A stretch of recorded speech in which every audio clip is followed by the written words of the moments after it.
اس سے پہلے آیت کریمہ کے اندر یہ بات بیان کی گئی کہ اللہ تبارک و تعالیٰ دن کو رات میں داخل فرماتا ہے اور رات کو دن میں داخل فرماتا ہے، زندے کو مردے سے نکالتا ہے اور مردے کو زندے سے نکالتا ہے، اور جسے چاہتا ہے بے حساب روزی عطا فرماتا ہے۔ اور آج کی جو آیت کریمہ ہے، اس آیت کریمہ کے نزول کا بیک گراؤنڈ کیا بنتا ہے، کس موقع سے یہ آیت کریمہ نازل ہوئی، تو اس میں مختلف روایتیں پائی جاتی ہیں۔ ایک روایت یہ ہے کہ غزوہ احزاب، چونکہ سارے کافر اسلام کو مٹانے کے لیے جمع ہو گئے تھے اور ان لوگوں نے مدینے پر حملہ کرنے کی تیاری کر لی تھی، تو حضور صلی اللہ علیہ وسلم نے دفاعی پوزیشن اختیار کی اور پشت کی جانب سے جو ہے آپ نے خندق کھدائی کہ پیچھے سے کوئی حملہ نہ کر سکے، اور سامنے سے مقابلے کے لیے ڈٹ گئے۔ ایسے موقع پر حضرت عبادہ ابن صامت رضی اللہ تعالی عنہ حضور صلی اللہ علیہ وسلم کی بارگاہ ناز میں آئے اور آ کر کے انہوں نے عرض کیا، اللہ کے نبی صلی اللہ علیہ وسلم، سارے کافر ایک ہو کر کے ہم کو ختم کرنا چاہتے ہیں، لیکن یہی مدینے کے اندر کچھ یہود رہتے ہیں، ان میں سے تقریباً 500 افراد ایسے ہیں جو میرے حلیف ہیں، ان لوگوں نے قسم کھا رکھا ہے کہ وہ ہر حال میں ہمارے تعاون کے لیے اور مدد کے لیے ہاتھ بڑھائیں گے، تو کیا ہم ان لوگوں کو مدد کے لیے بلا لیں؟ حضور صلی اللہ علیہ وسلم نے فرمایا، ہمیں کسی کی مدد کے لیے ضرورت نہیں ہے، ہمارے لیے ہمارے اللہ کی مدد ہی کافی ہے۔ حضور صلی اللہ علیہ وسلم نے منع فرمایا اور اللہ تعالیٰ نے آیت کریمہ نازل فرمائی اور ارشاد فرمایا کہ ان سے مدد نہیں لی جائے گی۔ یہی مدد کی بات چل رہی ہے تو غزوہ بدر کے میدان میں جب مصطفیٰ جان رحمت صلی اللہ علیہ وسلم تشریف لے گئے غزوہ بدر میں، بدر کے میدان میں، تو ایک نصرانی یا غیر مسلم کہیں پہلوان بہت طاقت و قوت رکھتا تھا، وہ خالی آقا علیہ السلام کے اخلاق اور آپ کے کردار کو دیکھ کر کے آپ کا دیوانہ تھا، تو اس نے کہا یہ سچے ہیں، یہ جو بات بولتے ہیں سچ بولتے ہیں، اور ان کو پریشان کرنے کے لیے مکہ کے باشندے آئے، لہٰذا میں ان کی مدد کے لیے جاؤں گا۔ وہ بھی آ کر کے 313 صحابہ کے ساتھ شامل ہو گیا۔ مصطفیٰ جان رحمت نے فرمایا، مجھے تمہاری نیت کے بارے میں معلوم ہے، لیکن ہم دین کے معاملے میں کسی کافر سے مدد نہیں لینا چاہتے، لہٰذا اب آپ جا سکتے ہیں، ہمارے لیے ہمارے اللہ کی مدد ہی کافی ہے۔ حضور صلی اللہ علیہ وسلم نے اس طریقے سے منع فرما دیا۔ تو ایک قول ہوا کہ عبادہ ابن صامت کا۔ دوسرا قول یہ ہے کہ جب مدینہ طیبہ میں رہ کر کے حضور صلی اللہ علیہ وسلم نے مکہ فتح کرنے کا ارادہ کر لیا۔ آج ہمارے یہاں یہ بات چل پڑی ہے کہ جو آدمی جس ملک میں رہتا ہے وہاں سے محبت کرنا یہ ایمان کا حصہ ہے۔ دیکھیں شرعی نقطۂ نظر سے اگر دیکھیں گے آپ تو مصطفیٰ جان رحمت اور صحابہ کرام مکہ میں رہتے تھے، اس سے محبت کرنا اگر ایک دم فرض اور واجب ہوتا تو حضور ہجرت نہیں کرتے، حضور ہجرت نہیں کرتے۔ خود آقا علیہ السلام نے فرمایا ہجرت کے موقع پر سور کی پہاڑی پر چڑھتے ہوئے، اے حرم مکہ، تجھے معلوم ہے میں تجھ سے بے انتہا محبت کرتا ہوں، میں تجھ سے بے انتہا محبت کرتا ہوں، لیکن کفار نے اذیت پہنچائی ہے، اس لیے میں تجھے تج کر کے مدینہ جا رہا ہوں۔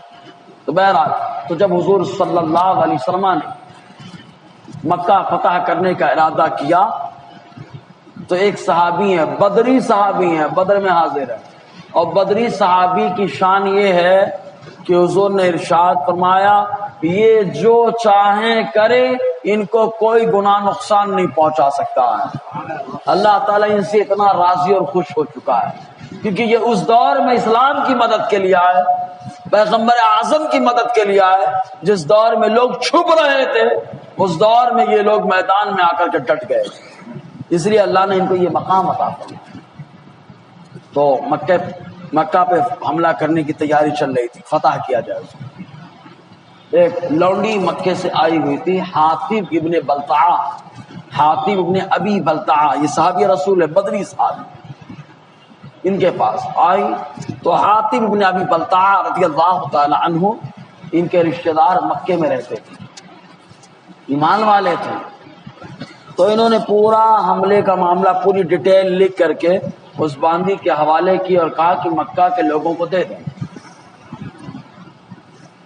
حاطب ابن ابی بلتعہ کا معاملہ ہے، انہوں نے لکھ کر کے دیا ہے، باندی کو دیا ہے، دو لوگوں میں بات ہو رہی ہے، یہ دو کے علاوہ تیسرا کون جانے؟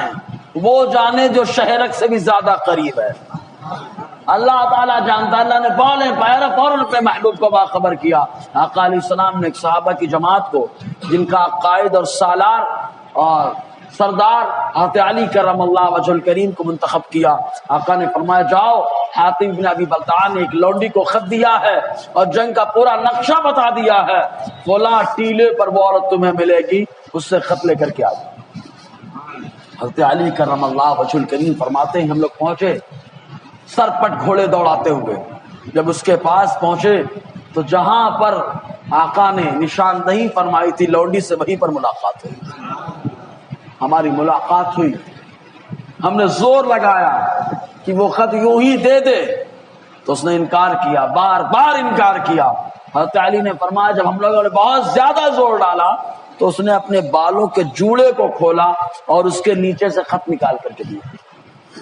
خط لے کر کے واپس آئے، حضرت علی فرماتے ہیں میں ہر حال میں اس سے خط لیتا، لاکھ وہ انکار کرتی، اس لیے کہ وہ جھوٹ بول سکتی ہے، ہمارے نبی کا فرمان جھوٹا نہیں ہو سکتا۔ لے کر کے آقا کی بارگاہ میں آئے، حاتب ابن ابی بلتعہ کو بلایا گیا کہ تم سچے صحابی ہو، بدری صحابی ہو، اور اتنا بڑا معاملہ؟ تو انہوں نے کہا اللہ کے نبی صلی اللہ علیہ وسلم، صحابہ نے کہا اجازت دے میں گردن اڑا دیتے ہیں حاتب ابن ابی بلتعہ کی۔ حضور نے فرمایا نہیں رہنے تو، یہ بدری ہیں اور بدری صحابہ کو کوئی گناہ نقصان نہیں پہنچا سکتا، ان کی نیت میں اخلاص ہے۔ آقا نے فرمایا تم لوگ بھی سن لو۔ کہا اے حاتب کیوں خط لکھا تم نے؟ تو حاتب بن ابی بلتعہ کہتے ہیں اللہ کے نبی صلی اللہ علیہ وسلم ہم کو معلوم ہے آپ نے حملے کا ارادہ کر لیا ہے، مطلب اب تو مکہ فتح ہونا ہی ہے، مکہ تو فتح ہونا ہے، یہ تو یقین تھا مجھے، میرا ایمان تھا کہ مکہ فتح ہوگا کیونکہ یہ آپ کا ارادہ ہے، لیکن بس خالی دنیاوی اسباب کے پیش نظر ہم نے خط لکھ دیا تاکہ مکے والے کو معلوم پڑے کہ حاتب ہمارے ساتھ اچھا سلوک کر رہا ہے، اس کے گھر والوں کو پریشان نہ کیا جائے، تکلیف نہ دیا جائے۔ اور اے اللہ کے نبی صلی اللہ علیہ وسلم کتنی بھی وہ تیاریاں کر لیں، آپ نے حملے کا ارادہ کیا ہے، ساری تیاریاں بیکار ہوں گی اور آپ اپنے فتح اور کامیابی کا جھنڈا لہرائیں گے۔ آقا علیہ السلام نے مسکرا کر کے چھوڑ دیا۔ اس وقت اللہ تعالیٰ نے آیت کریمہ نازل فرمائی اور فرمایا کہ کوئی بھی ایمان والا کافر کو اپنا دوست نہ بنائے، کافر کو اپنا دوست نہیں بنانا چاہیے کسی بھی ایمان والے۔ تیسرا قول یہاں ایمان والوں سے مراد ظاہری ایمان والے اگر لیا جائے، شکل و صورت اور لباس اور بظاہری اعمال کی پیش نظر، جیسے کہ منافقین رہے تو منافق کا کام کیا ہوتا ہے؟ صحابہ کرام ایک دم سپریٹ میٹنگ رکھتے ہیں، اس میں بھی دو چار گھس جاتے ہیں، جیسے اپنے یہاں نا مسجد کو آباد رکھنا ہے، یہ کرنا ہے، تو 200-500 کی لالچ میں اپنی مسجد کو ویران کروانے کے لیے برابر فون چالو کرتے ہیں باقاعدہ، اور کہیں اور خبر پہنچ رہی ہوتی ہے۔ سمجھ رہے ہیں آپ کہ نہیں؟ کون عالم کیا بول رہا ہے، کون آدمی کیا مشورہ دے رہا ہے، برابر خبر پہنچ رہی ہے۔ یہ 500 میں ایمان بیچنے والوں کا حال ہے۔ تو مکہ میں ایسے منافق کرتے تھے، گھس جاتے، اور جو بات ہوتی تو آقا دو جہاں صلی اللہ علیہ وسلم کی بات یہودیوں کو بتا دیتے، نصرانیوں کو بتاتے، مطلب راز فاش کر دیتے۔ تو اللہ تعالیٰ نے فرمایا اگر یہ اپنے آپ کو ایمان والے کہتے ہیں نا، تو منافق جو اپنے آپ کو ایمان والا کہتا ہے، اور دیکھنا سچا پکا ایمان والا یہی اپنے آپ کو بتاتا ہے، جو جتنا زیادہ بتاتا ہے وہ اتنا نالائق ہوتا ہے، اللہ ماشاءاللہ جی۔ تو اللہ تعالیٰ نے فرمایا کہ نہیں، اگر ایمان والے ہو تو کافروں کو اپنا دوست مت بنا، کفار تمہارے دوست نہیں ہو سکتے۔ اللہ تعالیٰ فرماتا ہے لا يتخذ المؤمنون الكافرین اولیاء من دون المؤمنین، اللہ فرماتا ہے نہ بنائے، لا يتخذ نہ بنائے، المؤمنون ایمان والے، الکافرین کافروں کو، اولیاء یہاں پہ اگر ظاہری معنی خالی کر لیا جائے تو کوئی ایمان والا کافر کتنی بھی عبادت کر لے اس کو ولی نہ گردانے، اس کو ولی نہ کہے کہ ہر دل عزیز ہے، یہ آواز کا جادوگر ہے، بڑی پبلک آ جاتی، نہیں، کافر کو ایمان والا کبھی بھی ولی نہیں بتائے گا، اور ولی بتائے گا تو پھر مسئلے میں آئے گا۔ ہاں اب آئیے لغوی اعتبار سے گفتگو کی جائے تو ایمان والے کافر کو ولی نہ بنائے۔ ولی کا معنی کیا ہوتا ہے؟ کئی ہوتے ہیں، نکاح کے ٹائم میں پوچھتے ہیں نا تم لڑکی کا کیا ہو؟ بولے ولی، تو کرامت دکھاؤ۔ یہی ٹائم پہ تو آدمی اپنے آپ کو ولی کہتا ہے کہ میں ولی ہوں، یہ اور بات ہے کہ اللہ کا ولی نہیں ہو، لڑکی کا ولی ہو، سمجھے کہ نہیں؟ تو ولی کے معنی ہوتا ہے سرپرست، ولی کا معنی سرپرست۔ تو معنی کیا ہوا؟ اے ایمان والو، کافروں کو اپنا سرپرست مت بناؤ۔ اگر کافر تمہارا سرپرست بن جائے گا، تمہارا لیڈر بن جائے گا، قائدہ بن جائے گا، تب ایسی صورت میں تم سے وہی کروائے گا جس سے وہ خوش ہو، ایسا کام نہیں کرنے کو کہے گا جس سے اللہ اس کے رسول راضی ہو۔ آج وہی ہو رہا نا، آپ دیکھ لو، کیا اس آیت پہ عمل ہے؟ اب ذرا سوچے، سرپرست ایسے لوگ بنے جو شر پرست ہیں، شر پرست ہیں، سرپرست کام ہے شریعت سے دور کرنے کے چکر میں۔ اللہ تبارک و تعالی ہمارے رشتے کو شریعت سے مضبوط اور مستحکم فرما دے۔ تو ولی کا معنی سرپرست کو سرپرست نہیں بنانا۔ ایک ولی کا معنی ہوتا ہے دوست، کہ ایمان والے کافر کو اپنا دوست نہ بنائیں، کہ اگر دوست بنائیں گے تو بڑا مسئلہ ہوگا۔ آقا نے فرمایا، بخاری شریف کی حدیث پاک میں آیا، حضور فرماتے ہیں کہ دوست، اچھے دوست کی مثال عطار کی طرح ہے، خوشبو بیچنے والے کی طرح ہے، کہ آدمی اس کے پاس رہتا ہے تو یا تو خوشبو خرید لے گا یا خوشبو لگا لے گا، اور نہیں تو کم از کم اچھی ہوا میں خوشبو تو ضرور محسوس کر لے گا۔ اور برے دوست کی مثال بٹی چلانے والے کی طرح ہے، کہ جب جائے گا تو کپڑا خراب ہو جائے گا، نہیں تو جل جائے گا۔ یہ ہے برے دوست کی مثال۔ اسی لیے حضور نے فرمایا، آدمی اپنے دوست کے مذہب پہ ہوتا ہے تو اسے چاہیے کہ دیکھ لے کہ وہ کس کی دوستی اختیار کر رہا ہے۔ اسی لیے صحابہ کرام کسی اور کی دوستی نہیں، دوستی صرف چلے گی تو مصطفیٰ جان رحمت کی چلے گی، سمجھے کہ نہیں؟ آپ آقا کی دوستی چلے گی، کیونکہ یہ دوستی ہمیشہ نجات دلانے والی ہے۔ تو ولی کا معنی دو ہو گیا، سرپرست نہیں بنانا کافروں کو، اور دوست نہیں بنا۔ اب دوستی دو طریقے کی ہوتی ہے۔ ایک دوستی جو ہوتی ہے ایمان کی دوستی ہوتی ہے، اور ایک جو ہے معاملات کی دوستی ہوتی ہے۔ ایمانی اور دینی دوستی نہیں چلے گی، ایمانی اور دوستی نہیں چلے گی۔ ایمان کہتا نہیں، اچھا سکے کے دونوں رخ اسلام میں ہیں، نفرت بھی ہے، محبت بھی ہے، لیکن کس سے نفرت کرنا ہے وہ بھی ہے، اور کس سے محبت کرنا یہ بھی ہے۔ اور خالی محبت تو مسئلہ ہو جائے گا، خالی نفرت تو بھی مسئلہ ہو جائے گا۔ اسی لیے بخاری کی حدیث میں آیا، حضور سے پوچھا گیا کون سا عمل سب سے زیادہ بہتر ہے؟ حضور نے فرمایا الحب فی اللہ والبغض فی اللہ، اللہ کے لیے محبت کرنا، اللہ کے لیے نفرت کرنا۔ کیا مطلب؟ کہا جو اللہ والا ہو گیا اس سے محبت کرو، یہ افضل ایمان ہے، اور جو اللہ والا نہیں رہا، اللہ والوں سے دور کرنے والا رہا، اس سے نفرت کرو، یہ بھی افضل ہے۔ سمجھ میں دونوں چیزیں ہیں، دونوں سکے کے دونوں لوگ۔ خالی بولے ہم تو کسی کی مخالفت نہیں کرتے، سمجھنا پکا نالائق ہے یہ، کیونکہ مخالفت بھی کرنا ضروری ہے۔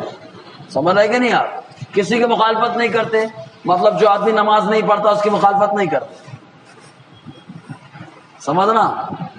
جو آدمی نماز نہیں پڑھتا اس کی مخالفت نہیں کرتے، ابھی کس کی کرتے آپ؟ الحمدللہ شریعت کہتی ہے کہ جس کی مخالفت کرنا ہے اس کی مخالفت کرنا ہے، اور جس سے کہے محبت کرنا اس سے محبت کرنا، اسی کو مسلک اعلیٰ حدیث کہا جاتا ہے۔ دونوں ہے اس کے اندر جی۔ اور ایک تو دینی میں نہیں چلے گا، دنیاوی معاملات میں چل جائے کاروبار کے اعتبار سے، لیکن کاروبار کی حد تک ہی رہے، اب اتنا نہ آ جائے کہ اس کے تہواروں میں پہنچ جائے، رنگ کھیلنے والی کا تہوار بولے بہو مبارک، تو کہا جا تورا ایمان چلا گیا، سمجھے کہ نہیں؟ میں اشارہ دے رہا ہوں، خالی وہ تہوار ہے کہ مبارکبادی دیں گے تو ایمان فٹاک سے نکال کے بھاگ جائے گا۔ تو اپنے ایمان کو بچانا ہے، وہ برا مانے چاہے بھلا مانے، اوپر پڑے جا کر، اس کی خوشی ہم کو پرواہ نہیں، ہم کو تو ہمارے اللہ کی خوشی پرواہ ہے جی۔ تو دنیاوی معاملات ہیں۔ آقا علیہ السلام کی ایک زرہ ہے، ایک یہودی کی یہاں گروی رکھی ہوئی تھی، اس کا مطلب یہی ہوا کہ دنیاوی معاملات کی اجازت ہے۔ لیکن آگے اب ولی کا معنی کیا؟ سرپرست، اور ایک معنی کیا ہو؟ دوست، ہاں، اور ولی کا ایک معنی ہوتا ہے مددگار۔ اللہ تعالیٰ فرماتا ہے ایمان والے کافر کو مددگار نہ بنائیں ایمان والوں کو چھوڑ کر کے، اس لیے کہ کافر مدد کرے گا تو احسان جتا دے گا اور ہمیشہ اپنا فائدہ کرے گا۔ دیکھ لو ہمارے علماء فتوی جہاد دیتے رہے، گردن کٹاتے رہے، خون بہاتے رہے، شہادت کا جام پیتے رہے، آخر میں آئے مدد کرنے کے نام پہ، لیکن حکومت کرنے بیٹھ گئے۔ سمجھ رہے کہ نہیں آپ؟ میرا اشارہ بہت تیزی سے سمجھا۔ تو کافر ہمیشہ تھوڑا سا کر کے پورا بنانا چاہے گا، سمجھ رہے کہ نہیں؟ اس لیے اللہ تعالیٰ نے منع فرمایا کہ کافر سے نہیں چلے گا معاملہ جی، مددگار نہیں بنانا۔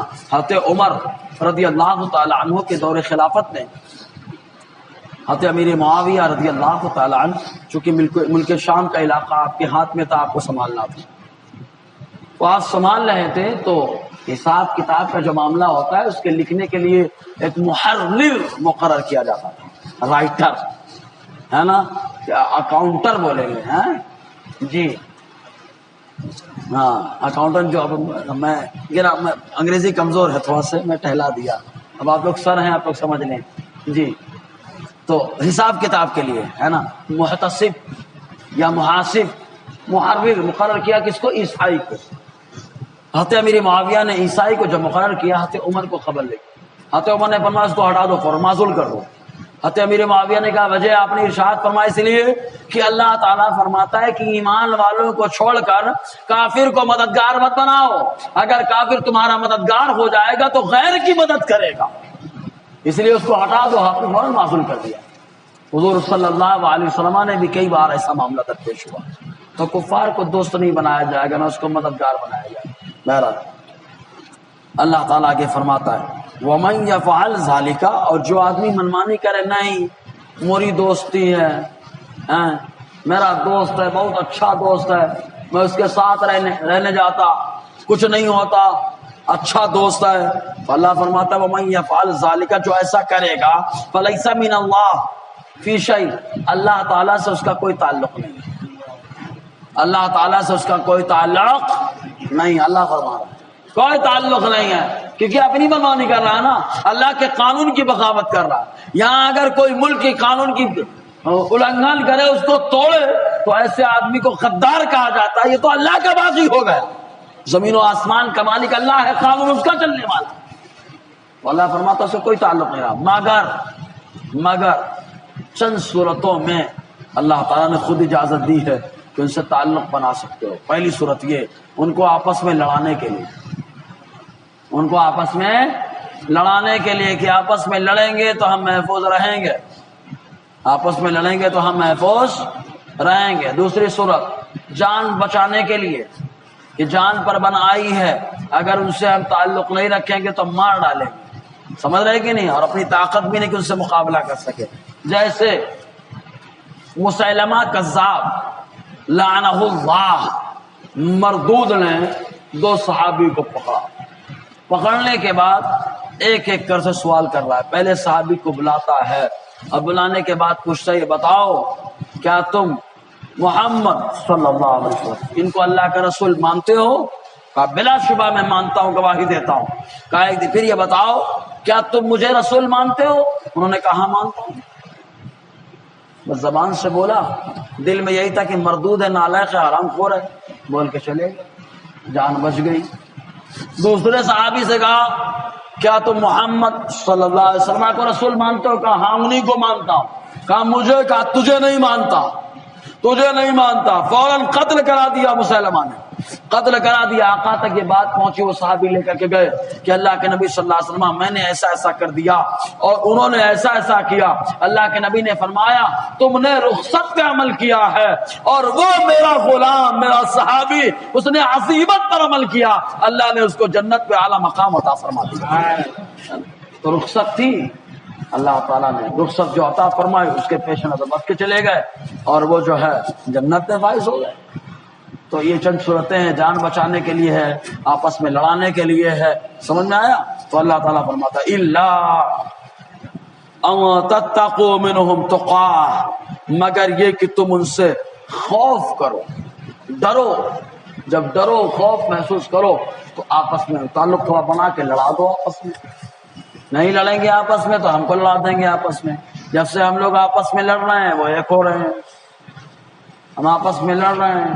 ہم کو تو قیادت کی فکر ہے، میں بڑا۔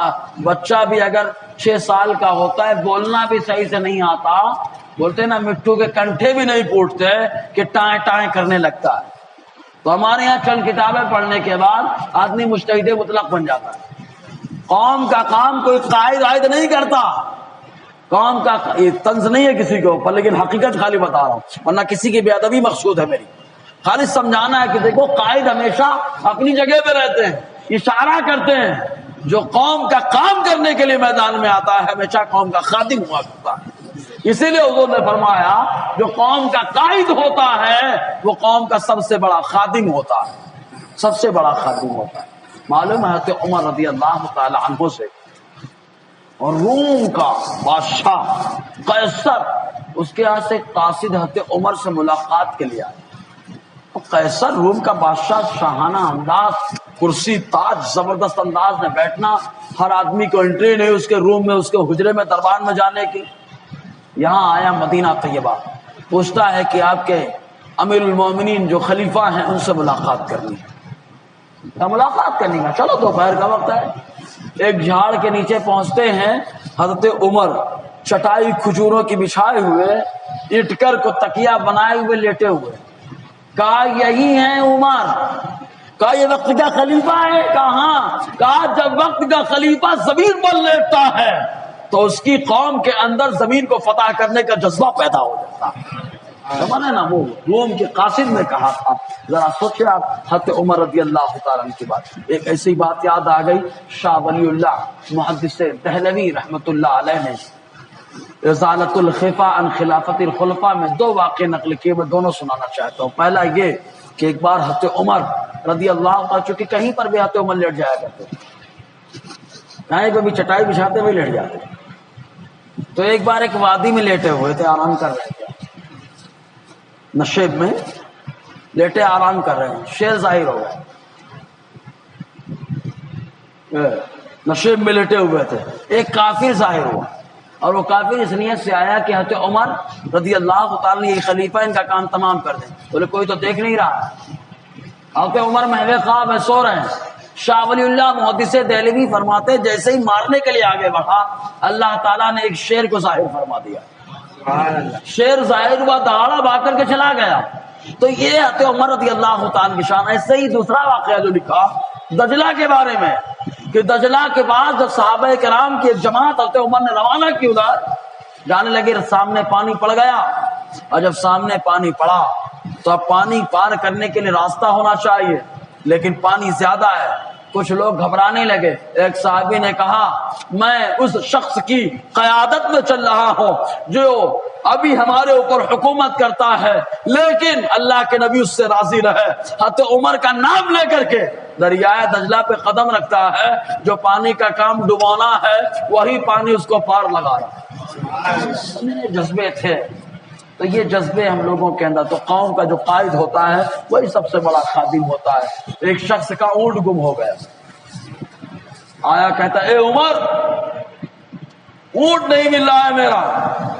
حضرت عمر لنگی پہنے ہوئے دھوپ میں، زبردست گرم کا ماحول، توڑے چلے جا رہے ہیں۔ ایک شخص ملا، کہا اے عمر کہاں جا رہے ہو؟ حضرت عمر نے فرمایا ایک شخص جو میری رعایا میں سے ہے وہ آ کر کے کہتا ہے عمر میرا اونٹ نہیں مل رہا ہے، میں اسی اونٹ کو تلاش کرنے جا رہا ہوں تاکہ روزے محشر مجھ سے یہ نہ پوچھا جائے کہ اے عمر تمہارے دور خلافت میں فلاں شخص کا اونٹ گم ہو گیا۔ یہ حضرت عمر رضی اللہ عنہ کا تیور ہے۔ حضرت عمر لنگی جو پہنتے تھے نا، اب تو ہمارے یہاں ذرا سے وہ پیوند لگ جائے تو اب تو پیٹرن کے نام پہ پیوند ہے، میرے کپڑے ہو چاہے آپ کے، ہے نا، بہرحال وہ پیوند کپڑے میں نہیں لگتے تو نیت تو بہرحال وہی ہونی چاہیے۔ جی حضرت عمر کی لنگی میں 12 پیوند ہوتے تھے، اور کپڑے کے نہیں چمڑے کے پیون ہوتے ہیں، چمڑے کے، کپڑا ملتا ہی نہیں تھا کہ پیون لگایا جائے، اس طریقے سے خلافت کیا۔ بہرحال تو اللہ تعالیٰ فرماتا ہے الا ان تتقوا منهم تقا، مگر یہ کہ تم ان کی طرف سے خوف کھاؤ تو معاملہ کچھ اور ہے۔ لیکن ڈرنا کس سے چاہیے؟ وَيُحَذِّرُكُمُ اللَّهُ نَفْسًا، اللہ تمہیں اپنے بارے میں ڈراتا ہے کہ اللہ سے ڈرتے رہو ہمیشہ ہمیشہ۔ کیوں؟ وَإِلَى اللَّهِ الْمَصِيرُ، کیونکہ اللہ ہی کی طرف پلٹ کر کے جانا، اللہ کی طرف جانا۔ جب اللہ کی طرف جانا ہے تو کیا ٹینشن ہے نا؟ اللہ تعالیٰ کہنے سننے سے زیادہ ہم لوگوں کو